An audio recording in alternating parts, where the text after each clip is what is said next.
All right, so are you ready to really level up that freelance game in 2025? I think we all are. We're diving deep, into this article called Top 5 Freelance Ideas That Are Easy to Start and Learn with Less Competition in 2025. Okay. Now, you're no stranger to freelancing, but you want those hidden gems, right? The gigs that are in demand but haven't become totally saturated yet. Yeah, this article goes beyond like the typical, suspects, I think. hmm It's really offering a fresh perspective. Exactly. And some of these are pretty surprising. Right. Like the first one, Okay. digital decluttering. That, I'll admit my initial reaction was, wait, seriously? right. People pay for that. Oh, when you think about it, we're just bombarded with digital information every day. Emails, files, subscriptions, social media. It can get overwhelming for sure. Oh, tell me about it. My cloud storage is like this black hole of just random screenshots and forgotten folders. Totally. But what's fascinating here is that digital decluttering, it's not just hitting delete. It's about like creating systems for organization, which is a skill a lot of people struggle with. Like Marie Kondoing your entire digital life. Yeah. And the article even suggests some ways to package this service, like inbox zero setup Oh, no. or like cloud cleanup. Ooh, I like it. And you don't need a degree in digital organization to get started, right? Nope. Like, master a few key tools. Like what? Clean email and unroll.me. Oh. They're surprisingly user-friendly, and you're off to the races. I like it. You could even offer a free trial to a friend Oh, it's smart. to practice and build your portfolio. Mhm. But here's where it gets really interesting and maybe a bit tricky. Okay. How do you handle client data privacy? You're dealing with some pretty sensitive stuff. You absolutely need to establish clear guidelines for data security and confidentiality. Okay. You could look into, privacy-focused tools or potentially consult with a legal professional just to make sure you're compliant. Okay, so that's digital decluttering. Yep. On to number 2, micro content creation. Huh? Now, I know we're all familiar with like the short form video craze, but the article points out something that's often overlooked. Right. The sheer volume of content needed to truly stand out on those platforms. The thing is, businesses need to churn out a constant stream of engaging content, especially for platforms like TikTok and Instagram Reels. Right.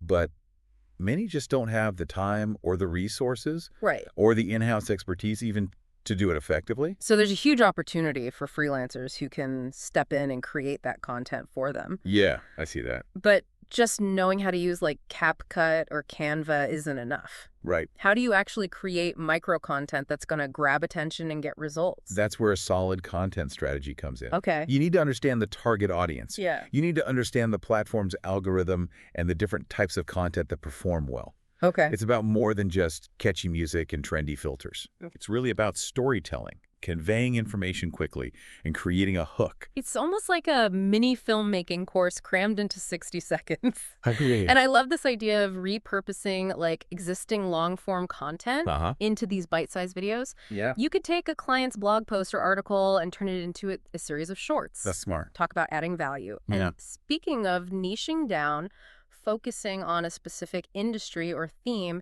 can really help attract the right clients. For sure. Think fitness, education, tech, even local businesses. Yeah. All right, next up we've got local SEO optimization. Okay.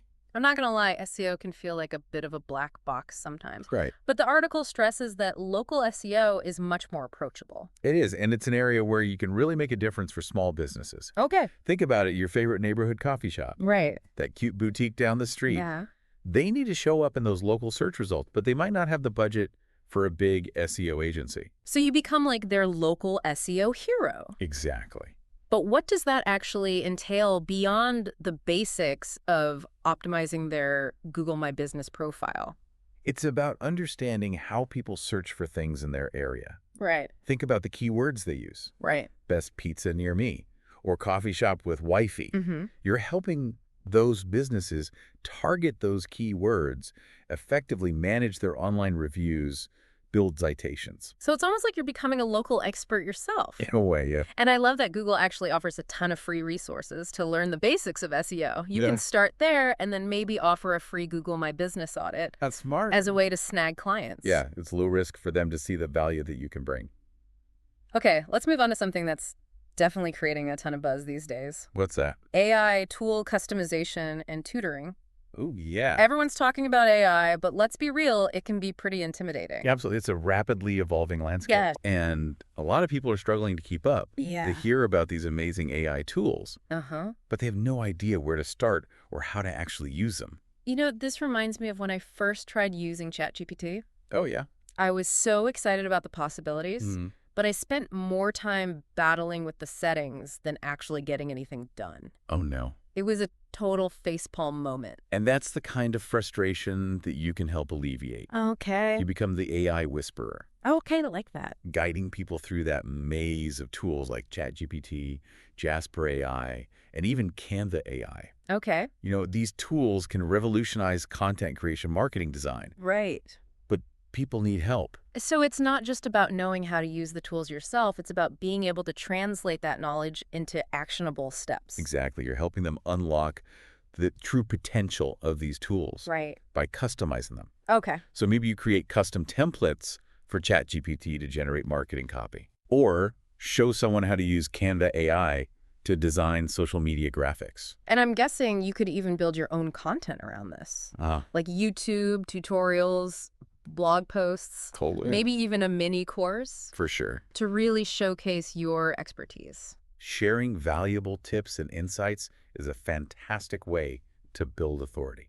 All right, last but certainly not least, we've got video captioning and subtitling. Okay. This one might seem a bit niche, Right. but I think it has huge potential. Okay. Video content is everywhere these days, Mm-hmm. and captions are no longer just nice to have, Right. they're essential. For accessibility and engagement. And it goes beyond personal preference, too. Right. There are legal considerations. Accessibility laws are pushing for more inclusive content. Exactly. So captions are becoming mandatory in many cases. It's not just about helping creators reach a wider audience. Right. It's also about helping them comply with regulations. For sure. And that's a service that's only going to grow. Plus, it's something you can start learning right now with free tools.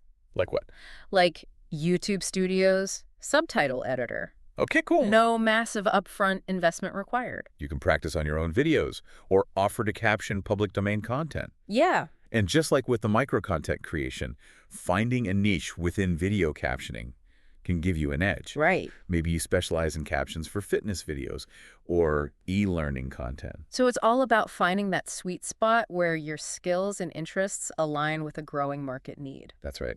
We've covered a lot of ground already, but there's still so much more to explore. What stands out to you so far?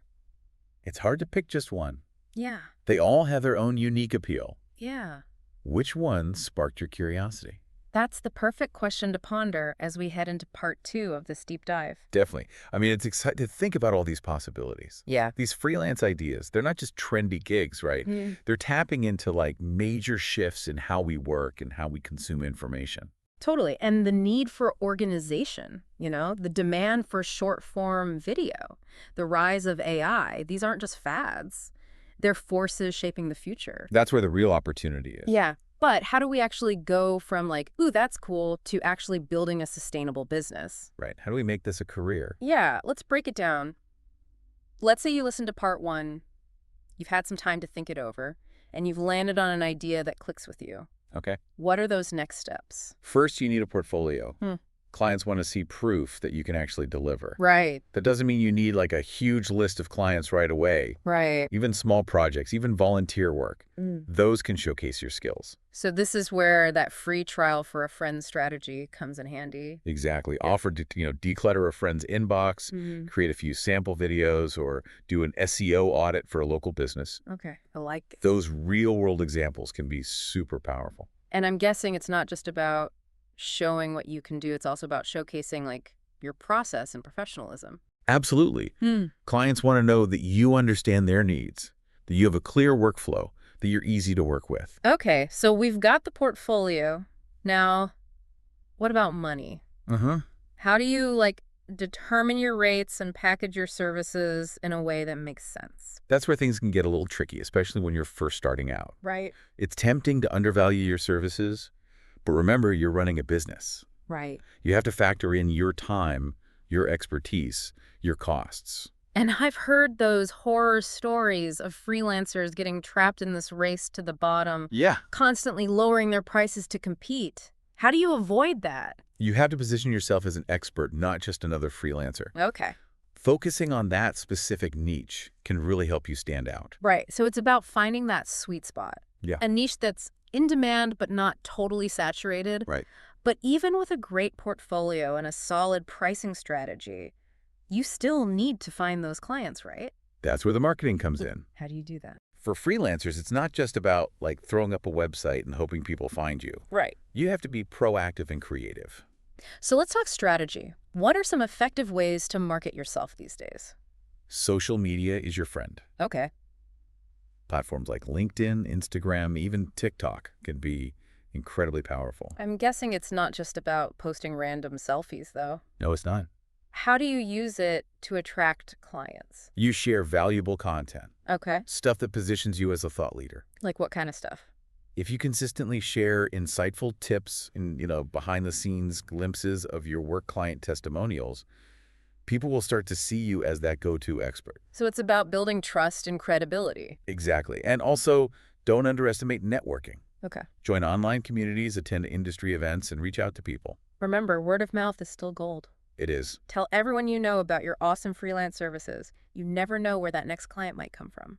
Now, in addition to social media networking, you need a professional online presence, Okay. a website or an online portfolio where people can learn about your services and your work. Does it have to be like some super fancy, expensive website? Not at all. Okay. A simple, well-designed site that showcases your best work. That's what matters. Okay, so we've covered finding your niche, building a portfolio, setting prices, and marketing. Uh-huh. What else should freelancers be thinking about? One of the biggest mistakes I see is not treating their freelance gig like a real business. Okay. It's easy to get caught up in the flexibility and the freedom, Right. but you still need to be organized, disciplined, and professional. So no more working in your PJs all day. Maybe occasionally, but the point is you need systems. Yeah. Systems for managing your time, your finances, and your clients. Yeah, that makes sense. And I'm guessing that work-life balance thing can be a little tricky when you're the boss. It can be. It definitely takes effort. Right. It's easy to blur the lines when you're working from home. Any tips for like setting boundaries and avoiding burnout? You have to set clear work hours, create a dedicated workspace, and schedule breaks. Okay. And don't be afraid to say no. Okay. To projects that aren't a good fit. Exactly. Okay, so we've talked about like the practical side of things. Huh? What about mindset? Okay. What qualities or skills are like essential for success? Resilience is huge. Freelancing can be a roller coaster. Right. You need to be able to bounce back from setbacks, embrace uncertainty. So it's not for the faint of heart. It's not. But for those who are up for the challenge, it offers a lot of freedom and flexibility. Absolutely. But even with the right tools and the right mindset, there's one more element that can make or break you. Ooh, what's that? What's the secret sauce? It's continuous learning. The freelance world is constantly evolving. Right. New technologies, new trends, new client needs. To stay ahead, you need to be a lifelong learner. So it's not just about mastering one skill and calling it a day. No, it's not. You've got to keep expanding your knowledge base and your skill set. You have to be adaptable. So we talked about the what and the how of freelancing in 2025, but now I want to get to the why. Okay. Why would someone actually choose this path? Right. What are the perks of ditching the 9-to-5 and going freelance? For a lot of people, it's about freedom and autonomy. Right. You're the boss. You set your hours. You pick your projects. No more soul-crushing commute. Exactly. And the article mentions that a lot of these freelance ideas can be done from anywhere. Yeah, like work from a beach in Bali or a cafe in Paris or even your couch. Yeah, it's all possible. That flexibility is amazing, especially for people with families or, those who just don't like the typical office setup. Right. But it's not just about lifestyle, though. It's no. There's also the potential to make more money than a traditional job. Yeah, because you're in control. You set your rates, you choose your workload. There's no cap on your earning potential. That's right. But let's be real, it's not always easy. No, it's not. Freelancing has its challenges. It definitely takes self-discipline and resilience and a willingness to hustle. So you're running your own business. Yeah. You need to be good at managing your time, your money, everything. Exactly. So it's not for everyone. Right. But for those who are cut out for it, it can be incredibly rewarding. Absolutely. But here's something I've been thinking about. Okay. The article talks about less competition, but What if everyone jumps on this bandwagon? Right. How do you stay ahead of the curve and not get lost in the crowd? That's a great question, and it really highlights how the freelance world is constantly changing. Right. What's niche today Yeah. could be mainstream tomorrow. So you can't just learn the basics and coast. No, you've got to stay up to date. You need to keep learning and You adapting. got to be willing to expand your skill set and find new ways to add value. So it's all about being adaptable and resourceful and never stopping learning. That's it. That's great advice for freelancers, but it's really applicable to almost any career these days. Absolutely. The world's changing fast. We all need to be able to keep up. Couldn't agree more. Well, I think we've covered just about everything. I think so. We explored some exciting ideas. We talked about the practical steps and the mindset needed to succeed. Yeah, it's been a great conversation. Any final words of wisdom for our listeners who are ready to take that leap into freelancing? Believe in yourself. Yeah, Trust your gut. And don't be afraid to take those risks. right. The freelance journey, it's full of twists and turns. Yeah.